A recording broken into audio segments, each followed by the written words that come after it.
Hello नमस्कार दोस्तों, welcome to epic study. मैं हूं अंकित। पिछली वीडियो में अपने टॉपिक शुरू किया था प्रकाश का परावर्तन, और उस टॉपिक को अपने क्लास 6ठी और क्लास 7वीं की बुक से कंप्लीट कर लिया था। ठीक है, आज उसी टॉपिक को अपने क्लास 8 और क्लास 10 की बुक से कंप्लीट करने वाले हैं। मैंने आपको बताया था कि ये टॉपिक 9वीं क्लास में नहीं है। ठीक है, तो पिछली वीडियो में अपने क्या क्या चीज़ें की थी क्लास 6ठी से और क्लास 7वीं से। देखो, अपने दीप्त पिंड पढ़ा था। ठीक है, प्रदीप्त पिंड पढ़ा था। दीप्त पिंड क्या होता है, प्रदीप्त पिंड क्या होता है, इसके बारे में वस्तुओं के बारे में पढ़ा, पारदर्शी, अपारदर्शी, पारभासी। ठीक है, और ये भी पढ़ा था अंधेरे में वस्तु क्यों नहीं दिखाई देती। ठीक है, उसके बाद में दर्पण के बारे में पढ़ा। ठीक है, दर्पण समतल, उत्तल, अवतल। ठीक है, उसके बाद में पार्श्व परिवर्तन, पार्श्व परिवर्तन के बारे में भी पढ़ा, और अपने पेरिस्कोप के बारे में भी पढ़ा। ठीक है, पेरिस्कोप जिसका यूज बंकर में रहने वाले सैनिक हैं वो करते हैं युद्ध के टाइम। ठीक है, कि बंकर से बाहर क्या हलचल हो रही है सारी की सारी। तो जिसने भी पिछली वीडियो नहीं देखी, सबसे पहले वो पिछली वीडियो देख ले, क्योंकि उसमें बहुत सारी इंपॉर्टेंट चीज़ें हैं और बेसिक चीज़ें हैं जो आपको अगर समझ आ गई तो ये वीडियो आपको बहुत ही आसानी से समझ आ जाने वाली है। ठीक है, तो शुरू करते हैं आज की ये क्लास। सबसे पहले इसमें क्या है, परावर्तन के नियम। ठीक है, तो सबसे पहले इस शब्द को समझ लेते हैं कि परावर्तन होता क्या है। परावर्तन होता क्या है, इससे पहले देखो पिछली क्लास में मैंने आपको बताया था कि प्रकाश हमेशा सीधा चलता है। सीधा मतलब बिल्कुल स्ट्रेट लाइन में। प्रकाश की किरण हमेशा बिल्कुल सीधी होती है, इस प्रकार से नहीं हो सकती प्रकाश की किरण। देखो, प्रकाश सीधा चलता है तो इसका मतलब ये तो नहीं है कि हम प्रकाश की दिशा को नहीं बदल सकते। दिशा को बदल सकते हैं। कैसे? जैसे सूर्य से प्रकाश आ रहा है, अगर अपने को इसकी दिशा बदलनी है तो बीच में एक दर्पण रख देंगे। दर्पण मतलब मिरर, शीशा। ठीक है, जिसके एक साइड पर क्या होती है, पॉलिश। अगर ये पॉलिश ना होती तो प्रकाश की किरण पार निकल जाती। ठीक है, पर दर्पण पर पॉलिश है इसलिए प्रकाश की किरण इससे पार नहीं जा सकती। तो पार नहीं जा सकती तो वो टकरा कर किसी दूसरी दिशा में चली जाएगी। तो यही तो है प्रकाश का परावर्तन। परावर्तन का मतलब दर्पण है वो प्रकाश की दिशा को बदल देता है। दर्पण के द्वारा प्रकाश की दिशा का बदलना, वही तो है प्रकाश का परावर्तन। ठीक है, अब देखो परावर्तन के नियम मतलब इसके कुछ एक रूल है कि दर्पण भी अपने रूल फॉलो करता है दिशा बदलते टाइम। जैसे तो देखो, ये आने वाली किरण है जो कोई भी प्रकाश स्रोत से आ सकती है, मतलब सूर्य से या बैटरी से। ठीक है, तो जो आने वाली किरण है उसका नाम है आपतित किरण। उसका नाम है आपतित किरण। आने वाली है तो आपतित किरण, और जो टकरा कर जाने वाली है उसका नाम क्या है, उसका नाम परावर्तित किरण। परावर्तित किरण। अब देखो, पहला नियम क्या कहता है कि ये जितने कोण पर आएगी, जितने कोण पर आएगी उतने कोण पर ही वापस जाएगी। देखो, पर ये कोण कहाँ से नापेंगे, अभिलंब से। किससे नाप रहे हैं, अभिलंब से।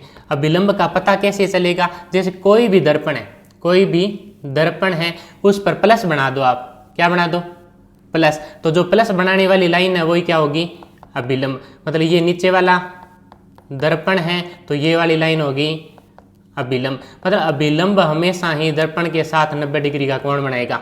जैसे अगर दर्पण ऐसे टेढ़ा है, दर्पण अगर टेढ़ा है तो भी आप प्लस बना दो पूरा। ठीक है, मतलब अभिलंब है वो हमेशा ही दर्पण पर कितने डिग्री का कोण बनाएगा, 90 डिग्री का। ठीक है, तो सबसे पहले तो दर्पण पर अभिलंब खींचना है। ठीक है, ये दर्पण है, दर्पण पर अभिलंब कैसे खींचेंगे, प्लस का निशान बना देंगे। ठीक है, तो दर्पण पर आ गया अभिलंब। इसके बाद में कोण नापेंगे अभिलंब से। कोण नापेंगे अभिलंब से।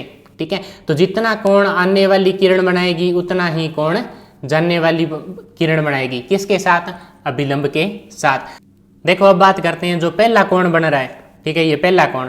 ठीक है, ये कौन सी किरण बना रही है, आने वाली किरण। ठीक है, तो इसका नाम हो गया आपतन कोण। इसका नाम हो गया आपतन कोण।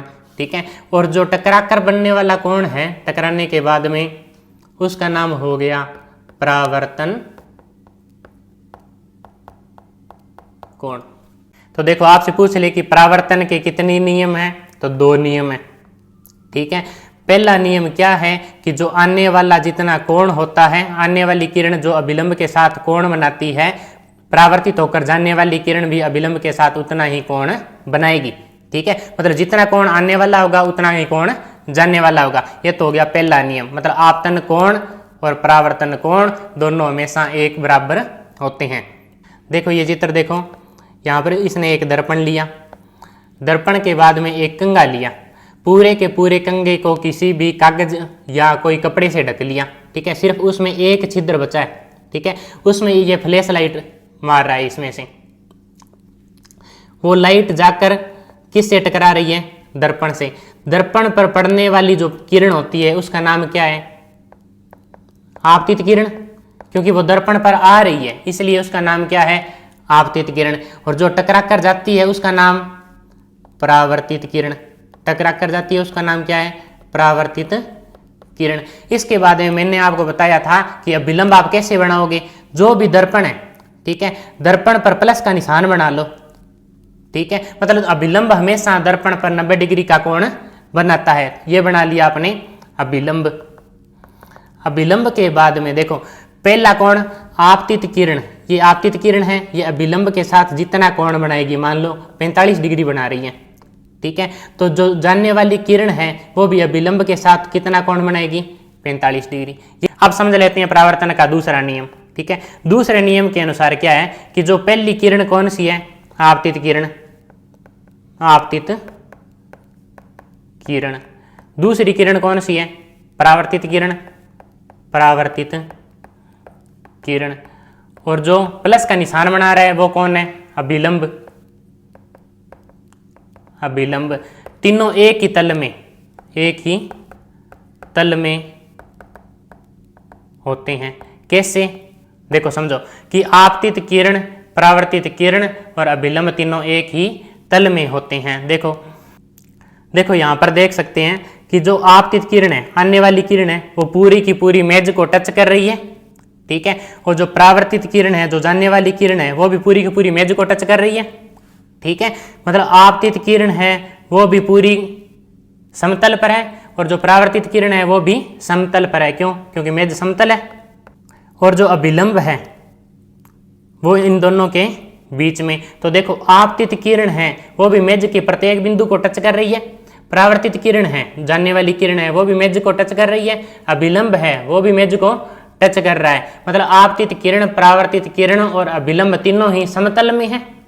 देखो अगर तीनों समतल में है, समतल का मतलब हो गया समांतल में, समांतल में या एक ही तल में। कहने का मतलब जो आपतित किरण, परावर्तित किरण और अभिलंब है तीनों एक ही तल में होंगे।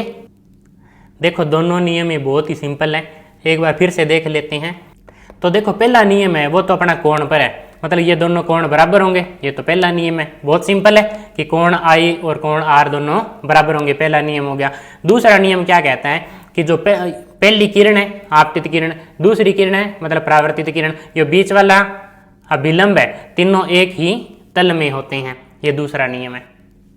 देखो अब अपने परावर्तन के दोनों नियम तो पढ़ लिए।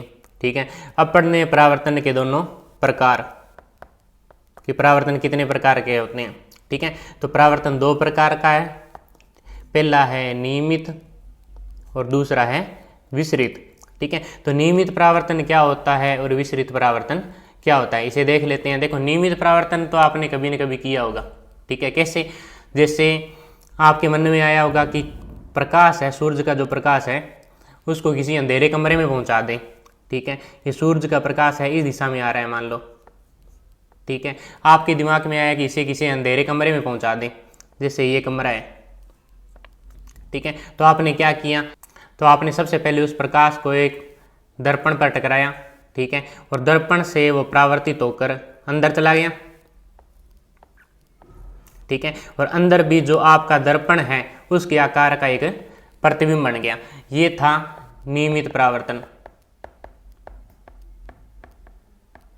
जो हम सभी ने कभी न कभी बचपन में जरूर किया है। ठीक है, तो नियमित परावर्तन में ध्यान रखने वाली 2 ही बात हैं। ठीक है, एक तो जो परावर्तन है वो दर्पण जैसी सतह से होता है, मतलब दर्पण या चिकनी सतह से होता है। चिकनी सतह। देखो दर्पण है बिल्कुल प्लेन होता है ऊपर से, ठीक है। तो जो दर्पण से होने वाला परावर्तन है वो तो हो गया नियमित परावर्तन, ठीक है। दूसरी विशेषता क्या है इसकी कि जब नियमित परावर्तन होता है तो जो परावर्तित होने वाली किरणें हैं, परावर्तित होने वाली किरणें मतलब टकरा कर जाने वाली किरणें, ये पहले आने वाली किरणें हैं, इनका नाम क्या है, आपतित किरणें, ठीक है। टकरा कर जाने वाली किरणें मतलब परावर्तित किरणें। तो जो परावर्तित किरणें हैं वो सारी की सारी एक ही दिशा में चली गई, ठीक है, मतलब चारों तरफ फैली नहीं है, सभी की सभी एक ही दिशा में चली गई। तो नियमित परावर्तन में दो चीज याद रखनी है, एक तो परावर्तन होता है चिकनी सतह से, चिकनी सतह मतलब दर्पण से। दूसरी चीज क्या ध्यान रखना है कि परावर्तन होने के पश्चात जो परावर्तित किरणें हैं, परावर्तित किरणें वो निश्चित दिशा में जाती है, निश्चित दिशा में जाती है, ठीक है, मतलब चारों तरफ फैलती नहीं है। जैसे इस चित्र में देखो आप, मान लो ये सूर्य, ठीक है, यहां से आने वाली ये सारी आपतित किरणें, देखो ये ब्लैक कलर की सारी आपतित किरणें हैं, ठीक है। ये है दर्पण, बिल्कुल चिकना है, ठीक है, मतलब बिल्कुल प्लेन सरफेस है, ठीक है। खुरदरा होता तो इस तरीके से ऊपर नीचे ऊपर नीचे ऊपर नीचे, ठीक है। तो दर्पण बिल्कुल चिकनी सतह, मतलब चिकनी सतह से होने वाला परावर्तन कौन सा होगा, नियमित परावर्तन। दूसरी बात, जो भी परावर्तित किरणें हैं, ये सारी की सारी परावर्तित किरणें हैं, ये सभी एक निश्चित दिशा में जा रही है, जैसा कि यहाँ पर हुआ था, ये सभी परावर्तित किरणें एक निश्चित दिशा में गई थी, तभी तो वो प्रकाश अंधेरे कमरे में पहुंचा था, ठीक है। तो नियमित परावर्तन में दो चीजें ध्यान रखनी है, परावर्तन चिकनी सतह से होता है और परावर्तित किरणें एक निश्चित दिशा में चली जाती हैं। देखो विसरित परावर्तन में क्या होता है कि जो आपकी सतह है चिकनी नहीं होती, मतलब दर्पण जैसी चिकनी सतह नहीं मिलती आपको विसरित परावर्तन में। यहाँ पर सतह कैसी होती है, खुरदरी, मतलब कहीं से ऊपर उठी हुई, कहीं पर नीचे धसी हुई, इस तरीके की सतह मिलती है आपको, ठीक है। तो देखो जैसे कोई कागज है, देखने में तो वो बिल्कुल प्लेन लगता है कि हाँ बिल्कुल चिकनी सतह है, पर ऐसा नहीं होता। कागज को जूम करके देखने पर इस प्रकार से खुरदरा होता है, ठीक है। तो जब उस पर प्रकाश की किरणें टकराती है, ये देखो आने वाली सारी आपतित किरणें हैं, ये सारी के सारी इस पर टकराती हैं, तो कोई किरण किसी दिशा में चली जाती है, कोई किसी दिशा में चली जाती है, मतलब सभी एक ही दिशा में नहीं जाती। तो विसरित परावर्तन में दो चीजें होती हैं, एक तो पृष्ठ खुरदरा होता है, ये देखो ये पृष्ठ है, ये चिकना नहीं है, नियमित परावर्तन में ये पृष्ठ चिकना था, ठीक। दूसरी बात, नियमित परावर्तन में जो भी आप परावर्तित किरणें हैं, मतलब परावर्तन के बाद जाने वाली किरणें वो सारी की सारी एक दिशा में जा रही थी, पर विसरित परावर्तन में सभी अलग अलग दिशा में जा रही है। ये प्रयोग आपने किया है, इसी प्रयोग में आप दर्पण की जगह अगर कागज ले लो, यहाँ पर ये दर्पण है, इसके स्थान पर कागज ले लो, ठीक है। तो क्या कागज इसको अंधेरे कमरे में पहुंचा पाएगा, नहीं पहुंचा पाएगा। क्यों, क्यों कागज से कोई किरणें किसी दिशा में, कोई किरणें किसी दिशा में, मतलब चारों दिशा में फैल जाएगी। तो देखो नियमित परावर्तन और विसरित परावर्तन दोनों के उदाहरण देख लिए। नियमित परावर्तन तो होता है कोई दर्पण से, ठीक है। विसरित परावर्तन कोई भी खुरदरी सतह से हो सकता है, जैसे अगर अंधेरे कमरे में बिल्कुल अच्छा प्रतिबिंब बन रहा है, ठीक है, तो वो तो नियमित परावर्तन से बनेगा। और अगर अंधेरे कमरे में थोड़ा थोड़ा उजाला हो रहा है तो वो किसके कारण हो रहा है, विसरित परावर्तन के कारण। अब देखो आगे है कैलाइडोस्कोप। देखो कैलाइडोस्कोप बहुत ही आसान है, ठीक है। इसको समझने से पहले आप ये मान लो कि अगर आप किसी ऐसे महल में जाते हो, ठीक है, जहाँ पर चारों तरफ दर्पण ही दर्पण लगे हैं, तो आपको अपने कितने प्रतिबिंब दिखाई देंगे, बहुत सारे प्रतिबिंब दिखाई देंगे, ठीक है। इसी का यूज इसमें किया गया है कैलाइडोस्कोप को बनाने में, ठीक है। इसलिए इसका नाम क्या है, बहुमूर्तिदर्शी, मतलब एक साथ बहुत सारे प्रतिबिंब दिखाई देंगे आपको इसमें, ठीक है। देखो इसको बनाते हैं किस प्रकार से हैं। सबसे पहले एक बेलनाकार ट्यूब ले ली, उसके नीचे एक समतल दर्पण लगा दिया, नीचे वाले भाग पर एक दर्पण चिपका दिया। उसके बाद में 3 समतल दर्पण और लेने हैं, ये देखो आयताकार 3 समतल दर्पण लेने हैं। ये हो गया पहला एक दर्पण, दूसरा इस साइड में, तीसरा नीचे वाली साइड में। तीनों को अच्छी तरीके से चिपका लिया, ठीक है। फिर इन तीनों को इसके अंदर डाल दिया, ठीक है। ये देखो ऊपर वाला ये छिद्र किस लिए रखा है, जिससे हम अपनी आंख के द्वारा देख सकें, देखने के लिए। अब देखो इसके अंदर चूड़ियों के टुकड़े डाल देंगे अंदर छोटे छोटे, ठीक है, और इसको घुमाएंगे। जैसे इसको घुमाएंगे तो हर बार अलग अलग डिजाइन प्राप्त होंगे। क्या बनेंगे? अलग अलग डिजाइन या अलग अलग पैटर्न बनेंगे। ठीक है, तो इसका यूज कहां पर किया जाता है? देखो वस्त्रों के डिजाइन बनाने वाले कलाकार कैलाइडोस्कोप का यूज नए नए पैटर्न की कल्पना करने के लिए करते हैं। तो देखो वस्त्र बनाने वाले जो कलाकार होते हैं, वस्त्र की डिजाइन बनाने वाले कलाकार, वो इसको घुमा घुमा कर देखते हैं कि इस बार कौन सा डिजाइन बनाए, इस बार कौन सा डिजाइन बनाए। दूसरी विशेषता क्या है कि इस पर पैटर्न कभी दोबारा नहीं देखा जा सकता। ठीक है, मतलब एक पैटर्न दोबारा नहीं देखा जा सकता। क्यों? क्योंकि देखो जब भी इसको घुमाते हैं, ठीक है, तो हर बार दर्पण की एक पोजीशन नई आती है, जिसके कारण हर बार डिजाइन है वो भी बिल्कुल नया प्राप्त होता है। तो कैलाइडोस्कोप किसके सिद्धांत पर काम करता है? परावर्तन।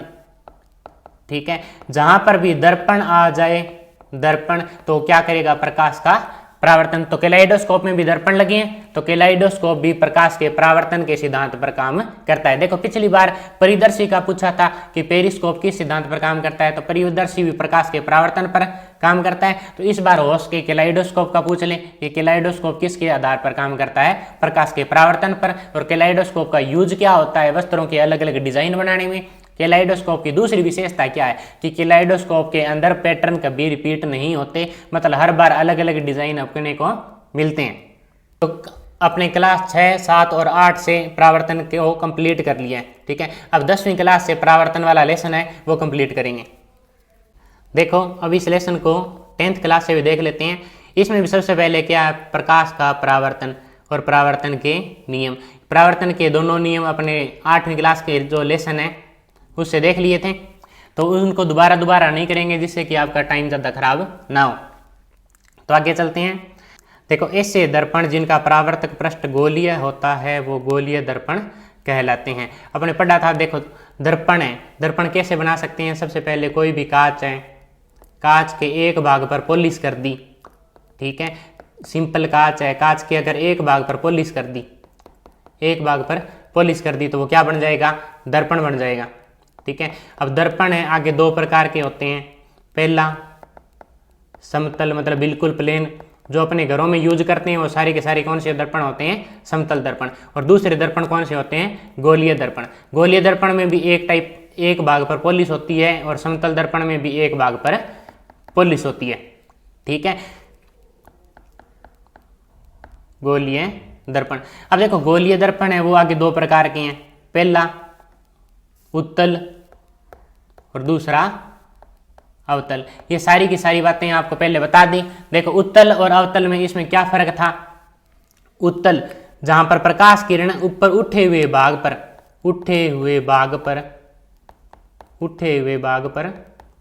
प्रकाश टकराता है। अगर उठे हुए भाग पर प्रकाश टकराता है तो उत्तल दर्पण। अगर ऐसे देखो अंदर धसे हुए भाग पर